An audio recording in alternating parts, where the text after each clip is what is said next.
고속도로만큼은 아니어도 도심에서 빠르게 달릴 수 있는 구간이 있죠.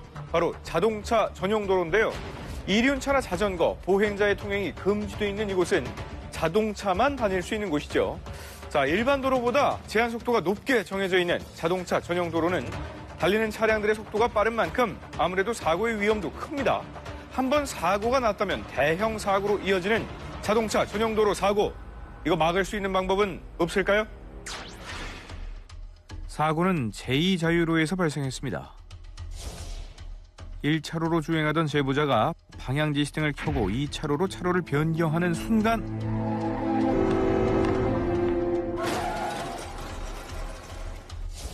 (3차로에) 있던 흰색 SUV가 동시에 2차로로 진입했습니다. 다급하게 핸들을 꺾은 제보자의 차량은 전도됐는데요. 점선 있는 부분에서 이제 깜빡이를 켜고 들어가려는 찰나에 그 하얀 산타페가 싹 치고 들어온 게 이제 바로 시야에 보였는데, 제 우측에 이제 아이가 타고 있다 보니까 이대로 들어가다가는 저 차량 받겠다라는 생각에 제가 핸들을 이렇게 급하게 틀었던 모양이에요. 전복이 돼버리더라고요. 점수 꽤 많이 당했었을 것 같은데. 아니요, 근데 그때 안전벨트도 하고 있었고 아이도 그 유아 시트에, 어린이 시트에 앉혀놓은 상태였어갖고, 예, 저도 크게 다치진 않았었어요. 다행히 부상은 경미했지만 전도된 상태로 한참을 밀려나간 차량은 결국 폐차 처리를 했다고 합니다. 사고를 목격한 뒷차 운전자의 블랙박스를 들고 경찰서로 간 제보자는 뜻밖의 이야기를 들었다는데요. 경찰서까지도 가서 영상을 보여드렸었어요. 이미 그 차가 진입을 먼저 했기 때문에 그거는 뭐 잘잘못을 따질 문제도 안 되고, 지금 와서 찾는다 한들 그 차가 만약에 나도 너 때문에 놀라서 나도 뭐 뒷꼬리 땡기고 이러면 오히려 제가 가해자가 될 수도 있다라는 얘기를 하시더라고요. 점선에서 하려고 가고 있었던 상황인데 어떻게 실선에서 먼저 들어온 애가 우선이 될 수 있느냐, 그걸 좀 따졌었던 부분이에요. 동시에 차로 변경을 하지 않았다면 일어나지 않았을 안타까운 사고. 제보자가 1차로에서 2차로로 이동한 이유는 뭘까요? 계속 1차로로 주행하면 안 된다라는, 그렇게 이제 알고 있어가지고, 뒤에 차가 오려는 진로를 내가 방해한다는 생각이 드니까 2차로로 내가 비켜줘야 되겠구나, 그 생각을 했던 거였거든요. 자동차 전용 도로는 최고 속도가 시속 90km로 고속도로 못지않게 빠르죠. 그렇다 보니 고속도로처럼 1차로를 앞지르기 전용 차로로 알고 뒤차에 양보하려 했던 건데요. 하지만 사고 지점에는 1차로가 승용차와 중형 승합차의 주행차로라는 표지판이 붙어 있었습니다. 자동차 전용 도로에서는 1차로로 정속 주행이 가능하다는 거죠.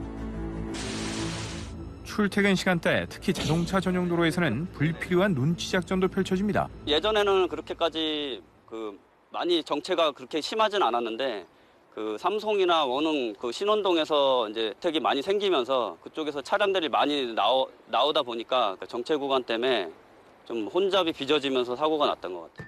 상습 정체 구간에서 제보자는 어떤 사고를 목격한 걸까요? 출근길 1차로로 주행하던 제보자 옆으로 흰색 화물차가 지나갑니다. 그런데 느닷없이 등장한 검은색 승용차가 무언가에 튕기면서 전도 위기를 맞은 건데요. 대체 어떻게 된 걸까요? 두 차가 같이 나왔었는데 앞차가 이제 나중에 나오고 뒷차가 먼저 나왔었는데, 트럭 때문에 속도를 좀 높이면서 나오는 상황이었고, 그 차가 이제 앞에 차는 못 보고선 빠르게 이렇게 나오다 보니까 그 앞차의 그 뒷범퍼를 좀 추돌 한 다음에 전도가 됐던 상황입니다. 최대한 이제 좀 피해를 좀 덜 보고자 그 1차선 도로 달리면서 이제 1차선 끝으로 이제 제가 붙다 보니까 빠른 속도에서 좀 제어하기 힘들어서 저 왼쪽 그 앞바퀴 그 휠을 좀 이렇게 갈았어요. 정체 구간에 서 있던 차량이 차로에서 빠져나오던 중 트럭을 발견하고 속도를 높였지만 하필 앞차가 동시에 차로를 변경해 사고가 난 건데요. 뒤이어 트럭 운전자가 2차 추돌을 하고 이를 피하려던 제보자 차량까지 비접촉 피해를 입어 총 넉 대의 차량이 사고에 휘말린 겁니다. 사고 원인을 뭐라고 생각하세요? 일반적으로 뭐 그쪽에 안 밀리던 차선들이 갑자기 밀리게 되고 이러면서 기존에 그 길로 다녔던 분들이 그 정체를 이제 참지 못하고선 좀 앞으로 많이 얌체 운전으로 진입을 하시는 것 같아요. 자동차 전용 도로는 고속도로와 달리 도심으로 통하는 진출입로에 신호가 있어 출퇴근 시간대에 상습 정체 구간이 발생하죠. 문제는 이 구간에서 끼어들기를 하는 운전자로 인해 사고 확률이 높다는 겁니다. 상습 정체 구간에서 끼어들기에 대한 단속은 어떻게 이루어지고 있을까요? 도시고속도로 순찰대와 함께 암행 순찰을 나가봤습니다. 되게 이쪽 차선으로 가는 사람들은요, 끼어들기 하려고 준비하는 사람들이 많습니다. 아예 그냥 직진할 사람들은 1, 2차로를 타고 갑니다. 근데 끼어들려고 마음먹은 사람들은 이쪽으로 가다가 이제 틈을 이제 보는 거죠. 말이 끝나게 무섭게 경찰의 레이더망에 포착된 얌체 운전자. 그 숫자차 따라오세요. 여기가 끼어들기 위반하고 있습니다. 면허증 좀 제출해주세요. 끼어들기는 저 점선이 있더라도 이렇게 줄 서 있는 중간에 진로 변경하시려고 들으시면 안 됩니다. 들어오시는 길을 모르셨나 보네요. 공대에다가 앞차가 끼어들었는데 저도 끼어들었거든요. 제가 걸린 거고. 심지어 실선 구간에서 끼어들기를 시도하는 운전자도 있었는데요. 나가지 마세요. 나가면 위험합니다. 우측으로 서세요. 도로교통법 23조 및 14조 5항 끼어들기 및 진로 변경 위반하셨습니다, 선생님. 선생님은 실손 구간에서 들어오셨습니다. 중간에요. 운전자의 주민등록번호를 확인하던 중 돌발 상황이 생겼습니다. 내리세요. 선생님 누구 거 내셨습니까? 선생님 누구 거 내셨어요? 내리세요. 거짓말 시켰어요. 근데 없어. 면허증 없죠? 예, 제가 얼마 전에 취소됐어요. 남의 주인번호 내셨습니다. 제 동생. 제가 어디 끝했으면 모르겠습니다. 어떤 상황입니까, 지금? 지금 방금 이분이 그 면허가 없으신 분인데 동생 주민번호를 외우고 다니면서 동생 주민번호를 댔습니다. 도시고속도로 순찰대에서 하루 동안 단속하는 건수는 최소 100여 건. 그중 끼어들기 위반으로 붙잡힌 운전자가 절반 이상을 차지합니다. 끼어들게 되면 도로교통법 23조 끼어들기 위반하고요. 14조 5항 진로 변경 위반으로 단속을 합니다. 끼어드는 행위. 그거는 이제 3만 원의 벌점이 없고요. 진로 변경 같은 경우에는 실선 구간에 급작스럽게 들어오는 행위를 단속합니다. 그 경우에는 14조 5항 해갖고 3만 원의 벌점 10점이 부과됩니다. 차량이 빠른 속도로 달리는 자동차 전용 도로에선 미흡한 안전시설 때문에 사고가 나기도 합니다. 서울의 강변북로를 달리던 중 갑자기 시동이 꺼진 차량. 비상 상황을 감지한 제보자가 서행하며 우측 끝 차로로 이동을 하는데요.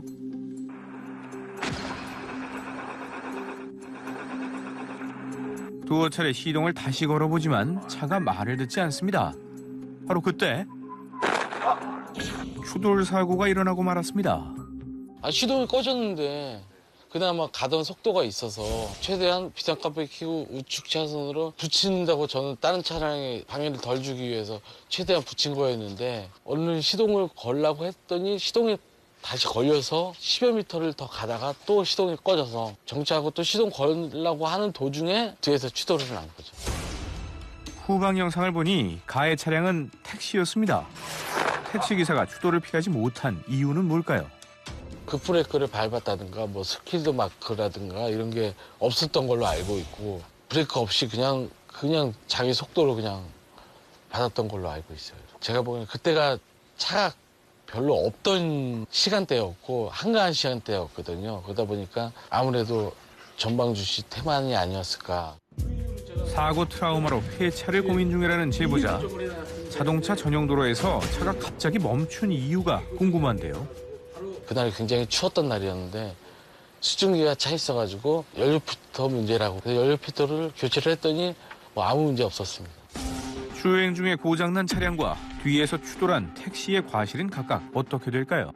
차량이 고장나서 정차한 부분 그리고 갓길도 없는 부분 이 상황에서 운전자로서는 부득이한 사고라고 볼 수도 있는데요. 차량 자체의 결함이 아니라면 차량 고장에 대해서는 차량 운전자가 책임을 지게 되어 있습니다. 하지만 그 상대 차량은 주관이었고 그 후미 추돌한 사고이고 다른 차량들은 다 피해갔고 또 제보자 차량은 비상 깜빡이도 켜고 있었습니다. 이런 부분이기 때문에 그 상대 차량의 과실이 훨씬 더 크다고 볼 수 있습니다. 제보자 차량의 과실이 20%에서 30%, 그 상대 차량의 과실은 그 70%에서 80%인 사안으로 판단됩니다. 이 사고에서 주목해야 할 문제가 있습니다. 편도 4차로나 되는 사고 지점에 갓길이 매우 협소하다는 건데요. 비상시 대피가 불가능하다는 뜻이죠. 갓길이 있었다면은 안전삼각대도 세워놓고 필요한 조치도 취하고 보험회사에도 연락을 했겠지만 갓길이 전혀 없는 상태에서 굉장히 당황해서 비상깜빡이를 켜놓을 수밖에 없는 상황이었습니다. 서울 시내 자동차 전용 도로 중 특히 교량 구간은 대부분 갓길이 없어 2차 사고의 위험이 매우 높은데요. 자동차 전용 도로에 부족한 것은 비단 갓길뿐만이 아닙니다. 또 운전하다 밤길 달릴 때 보냐 그러면 바닥에 무슨 하얀 무슨 노면 표시라든가 이런 것만 멀리서 봐도 깜짝깜짝 좀 놀란 그런 게 있습니다. 사고 당일 새벽 1시로 돌아가 볼까요? 대리운전을 하던 제보자는 전조등 불빛에 의지해 주행하고 있었습니다. 그런데 도로 한가운데 떨어져 있던 무언가와 부딪히고 말았는데요. 50m 전에 이리 보니까 검은 물체가 있더라고요, 앞에. 그래서 제일 처음에 이제 생각이 저게 제가 꿈을 꾸고 있나 싶은 생각이 들더라고요. 그리고 가까이 가서 보니까 차더라고요. 깜짝 놀라서 이제 핸들을 틀었는데 차로에가 바퀴랑 막 파편들이 있더라고요. 어쩔 수 없이 이제 바퀴 이런 거를 박을 수밖에 없잖아요. 게다가 정차된 차량에는 비상등조차 켜 있지 않았습니다. 상대 차량이 어두운 도로를 막고 있었던 이유는 뭘까요? 도둑운전해갖고 집에 가려면 중앙분리에 불 꽝 닫고 좌측이 완전 엉망진창되면서 쭉 박으면서 좌측 바퀴가 빠진 거예요. 모터가 그 바퀴를 친 거죠. 다행히 제보자가 도로에 떨어진 타이어만 부딪혔기 때문에 부상자는 없었다고 합니다. 하지만 사고 처리는 순조롭지 않았다는데요. 경찰 조사는 전방주시 태만으로 제가 가해자단 식으로 이야기하길래 차선은 파편이 있었고 2차선은 차가 있었는데 어떻게 피하냐 하니까는 파편이 떨어져 있던 가냐 그러면 운전자가 나와서 치워야 되는데 사람이 차에 갇혀 있었으니까는 뭐 치울 의무는 없다 그러면서 이제 가로등만 있었어도 피할 수 있었던 사고. 하지만 현행 도로안전시설 지침에는 자동차 전용 도로의 조명 설치 간격에 대한 기준은 없습니다. 사정이 이렇다 보니 야간 주행 시 전방 주시가 매우 중요하죠. 하지만 사고는 또 일어났습니다. 중앙분리대 쪽에 나타난 무언가를 발견하고 급하게 핸들을 우측으로 틀었지만 부딪히고 만 건데요. 그 정체가 무엇이었을까요? 1차선으로 이제 주행을 하고 있었는데 불체인지 뭔지 모르게 나타나서 일단 급하게 피했는데 알고 보니까 할머니셔서 바로 경찰에 신고하고 조치를 취했습니다. 할머니는 지금 무릎이랑 중압뼈 쪽 골절되셔서 수술하셨다고 들었어요. 시속 90km로 달리는 자동차 전용 도로에 할머니는 어떻게 들어오게 된 걸까요? 인천에 사시다가 인천에 딸 집으로 가서 계시는데 여기 인천에 다시 소일거리로 좀 뭘 좀 도와주셔 오셨다가 옛날에는 이제 도로가 아니고 그냥 논밭이었으니까 그쪽을 착각하시고 그쪽으로 가신 것 같아요. 자동차 전용 도로는 제한 속도가 빨라 이륜차와 자전거 그리고 보행자가 다닐 수 없죠. 어두운 밤 길을 착각한 할머니가 도로로 들어와 큰 사고를 당할 뻔한 건데요. 경찰서에 가서 조사를 받았는데 자동차 전용도로에서는 사람이 올 수도 없고 다닐 수도 없는 길이기 때문에 상사상으로는 이제 공소권 없음으로 처리가 됐고 아직 보험사 과실은 아직 안 나왔어요. 잘잘못을 떠나서 제가 사람을 친 거기 때문에 할머니가 좀 빨리 쾌유되셨으면 좋겠고. 문제는 자동차 전용 도로를 걷는 사람들이 생각보다 많다는 겁니다. 그런데 과연 보행자만의 잘못일까요? 서울의 한 자동차 전용 도로. 차로 옆에 위치한 좁은 보행로를 따라 할머니 한 분이 걷고 계십니다. 그런데 인도가 끊기자 자연스럽게 도로로 건너가는 할머니. 많이 위험해 보이는데요. SBS에서 나왔는데 뭐 좀 하나 여쭤봐도 될까요? 왜? 여기가 옆에 자동차 전용 도로잖아요. 옆에 다니시기 무섭지 않으세요? 밤낮 일이 댕기는데. 밤낮 일이 다니세요? 몇 년 동안 여기 늙을 때까지 여기. 보행로가 자동차 전용 도로와 만나는 기형적인 구조가 만들어진 이유는 뭘까요? 일반 도로하고 자동차 전용 도로가 서로 만나고 있는 지점이에요. 보니까 그러니까 일반 도로를 관리하는 쪽 입장에서는 보도가 있는 게 당연한 거고 자동차 전용 도로를 관리하는 사람 입장에서는 이 구간에는 보도가 설치되어 있지 않기 때문에 사람이 다닐 수 없기 때문에 아예 놔둬버리는 거고 그러면 서로 지금 둘 다 놔두는 그런 상황이 돼버린 거죠. 게다가 보행자의 도로 진입을 막는 안전시설물은 턱없이 부족했습니다. 보행자가 저게 무슨 표시인지 어떻게 저걸 보나요? 일반적으로 안 봅니다. 저 표지는 자동차 운전자용 표지인 거지 일반적으로 보행자가 저걸 보고 아 사람이 건너가면 안 되는구나 라고 생각하는 사람은 없어요. 그냥 아 뭔지 모르지만 있구나라는 거죠. 저거는 교육을 받아야만이 되는 거거든요. 그래서 그 아래에다가 혹은 한글로 해서 적어놓는 게 오히려 더 나은 거죠. 아예 보행하지 마십시오라고. 그게 훨씬 더 효과적이지 저거는 보행자를 위한 표지는 아니에요. 심지어 자동차 전용 도로를 향해 횡단보도가 그어진 곳도 있었는데요. 그 끝에는 보행자의 안전이 방치돼 있었습니다. 완전히 울타리로 막아버리든가 철책으로 막아버리든가 여긴 사람이 들어갈 수 없습니다. 실제 들어가지 못하게 막아줘야 사람이 안 들어갈 거 아니에요. 사람이 들어가면 무조건 사고가 날 가능성이 굉장히 높아지잖아요. 그럼 그런 상황을 미연에 막아줘야 되는 거죠. 최근 3년간 자동차 전용 도로에서 21명의 보행자가 무단횡단 등으로 소중한 목숨을 잃었습니다. 대책 마련이 시급해 보이죠? 그리고 실제로 그런 도로에서 우회하는 곳이 뻔하거든요. 서울 시내 몇 군데밖에 없을 거예요. 그분들이 위험한 거 뻔히 알면서 거기를 횡단을 하는 이유는 그쪽으로 가야 빠르기 때문이잖아요. 그러면 거기에 대해서 달리 빠르게 갈 수 있는 길을 좀 보행 통로를 확보를 해주는 게 필요한 부분이죠. 자동차 전용 도로는 고속으로 달릴 수 있어 편리한 반면 사고의 위험이 높습니다. 따라서 대피 공간과 조명 등 안전시설에 대한 보완이 필요합니다. 아울러 보행로를 완벽하게 막지 않아서 발생한 인사사고는 관리 주체의 책임이 큽니다. 하루빨리 보행자의 출입을 막기 위한 표지판과 펜스를 설치해 무고한 희생을 막아야겠습니다.